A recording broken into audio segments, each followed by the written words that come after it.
War. War never changes. The Romans waged war to gather slaves and wealth. Spain built an empire from its lust for gold and territory. Hitler shaped a battered Germany into an economic superpower.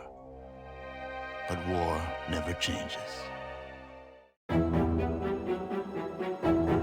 The Fallout franchise has spawned many games over the years, beginning with Fallout 1 in 1997. It's also in Season 2 of the Fallout TV show, which is just an amazing show, frankly. When I was originally going to make this video, I was going to talk about how Fallout New Vegas is the best game among the series. However, I felt that that was kind of unfair, considering the fact that I'd never played the original Fallout, Fallout 2, or Fallout Tactics. So I made it my mission to go out and get these games, play them, and see which is truly the best of the Fallout series. So I'm really going to be focusing on, is this game going to hold up against the other Fallout games in the series? Without further ado, this is the Fallout Retrospective, A Tale of None. We begin with a really good intro showing how there's some sort of casual hyper-nationalism about America and what they're going to be doing on the world stage. You see some men in power armor shooting some people in the street while casually waving at the screen before it zooms out. This becomes a classic Fallout intro, and it really does show the zany, wacky, but also morbid style that the developers were going for. Then you hear Ron Perlman's voice in my favorite intro of all time, every time he does it. War. War never changes. After the intro, you are introduced to the main screen where it shows intro, new game, load game. We're going to load it up and start the game. The very first thing you see is a character creation screen. The character creator was a nice touch for the time. If you're familiar with some of the mechanics about Fallout, this is where the special system, strength, perception, endurance, charisma, intelligence, agility, and luck, was developed. So I put some points into each of the categories that I think is going to work for me. I put in some of the points into small guns and other things I think are going to help, like science and barter and speech. I pick a couple of things, and then I get going. Ah, you're here. Good. We've got a problem. A big one. The controller chip for our water purification system has given up the ghost. Can't make another one, and the process is too complicated for a workaround system. Simply put, we're running out of drinking water. No water, no vault. So, you start in Vault 13, and the first thing that I fight is cave rats, which was something I did not fight in any other game. It takes a long time to kill them, but once I leave, I'm traveling toward Vault 15. And you can see on the overworld map that it's just a grid with basic squares, and you're going to travel from one location to another. And randomly, you will come across some events where you have to fight your way out of them, or you might find someone that you can talk to that is going to give you something, and so on. Well, in this case, I learned very quickly this game isn't messing around.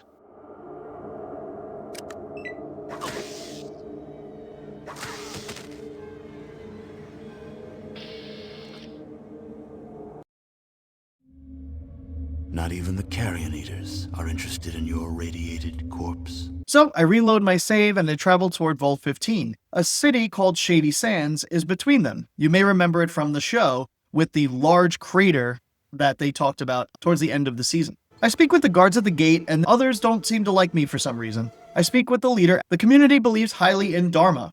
A man named Razlo has a quest about rad scorpions, and I quickly learned that nowhere is safe. So finally, I get to Vault 15 after fighting some rats and mole rats, and I get to the shaft, and no rope. What? No one told me about a rope. Here's another problem with this game. So right off the bat, there's no clue about what to do before going somewhere. It's common with games of the time, so I don't want to make it sound like this is something that's so unique to this game. And I think that there is an overcorrection with current games with the exact pinpointed location of an object. On the other hand, not knowing that you need any basic equipment really takes away from the experience. So now I've got to head all the way back. It would have been nice if they just gave some hints, or if someone said something. Now, maybe I missed a dialogue point somewhere and I should have spoken to someone. But that being said, I return back to Vault 15, I recruit my first companion, who's Ian, and I find some rope. Now, I get to the bottom of Vault 15.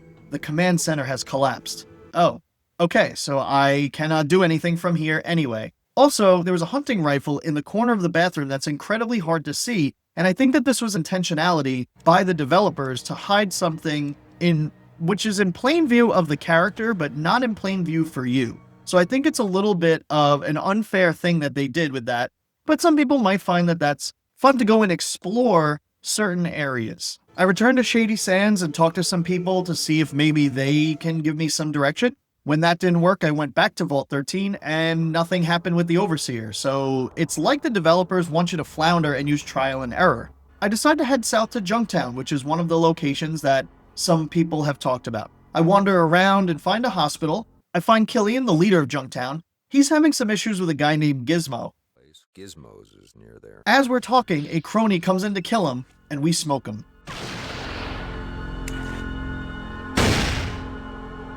Killian decides that it's time to take out Gizmo. He needs us to wear a wire or plant a wiretap on his phone in order to get enough information so that it doesn't look like he's just going to put out a hit on Gizmo. I find Gizmo in the north. He recruits me to kill Killian instead. Now, I speak through the dialogue, and he gives me enough evidence so that we can now go after him.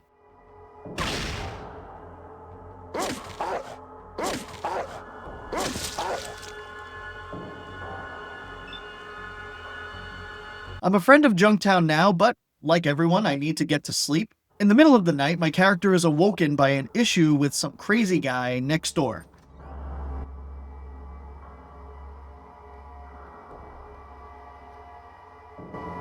After taking care of him, I head south in hopes of finding the hub. Instead, I find Necropolis.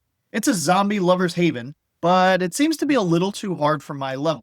Again, this is kind of where the game starts to lose me, where I'm constantly moving from place to place, trying to understand some general direction. I don't need to be told exactly where to go and exactly what drawer to find an object in. I think that that's too much. However, the open exploration isn't really that open. There's nothing really between these towns or cities that's worth seeing, and the risk of getting killed by some random Rad Scorpion crew or some random raider group is too high to really want to risk it.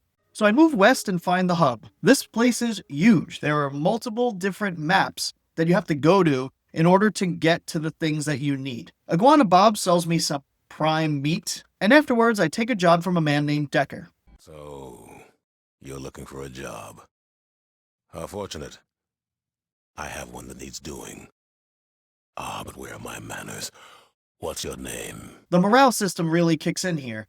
I really want to do bad things because the world is so rough, but I decide I need to put this on the shelf for now. I haven't finished things at Shady Sands. There's the Rad Scorpion den I haven't taken care of, and then there's also a raider camp to the east of Shady Sands, which I get the feeling is going to be a problem at some point. I go back to Shady Sands, and now that I'm somewhat of a higher level and have a little better gear, I go into the Rad Scorpion den, and lo and behold, I've destroyed them. I come back a hero. You go back to Shady Sands, where you learn that Aradesh's daughter has disappeared. They think the raiders have taken her and are holding her captive. So I go over to the raider camp to talk to the leader with Ian and Dogmeat. My speech ability is really high, so I'm able to convince the leader without shedding any blood that he needs to give over the daughter before there's more of a problem. So she comes back with me, and I give her back to Aradesh, and now she's safe and sound. But there's still a problem, something that doesn't sit right with me. I can't just let all of those other women that are in the raider camp just continue to be the slaves of these raiders. That just goes against my moral code, both as a player and a human being. So I decide it's time for them to be taught a lesson.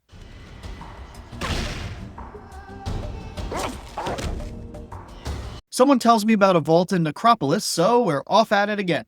I find the sewers, and I walk through this underground ghoul den. They get water from a man named Set, and in return they stay below ground. However, the water pump is failing, and they mention a water chip, which is exactly what I need. But I need to find a way to get the chip and fix the pump to try to make everyone happy. That's the way that I like to play a game like this. I try to find a solution that keeps things running and helps people while also getting the thing I'm looking for. So I crawl through the sewers and I end up in the next section. I notice here there are some super mutants. I walk into the pump station where some mutant asks me why I don't look like other ghouls. I trick him into letting me walk around. However, in a different playthrough, I do click on one of the dialogue options that brings me to the lieutenant. I'm not going to go into that in this video. I'd rather talk about that more in the next part where I discuss some secret endings, as well as the rest of the game. So I re-enter the sewers trying to find these ports to help fix the water chip.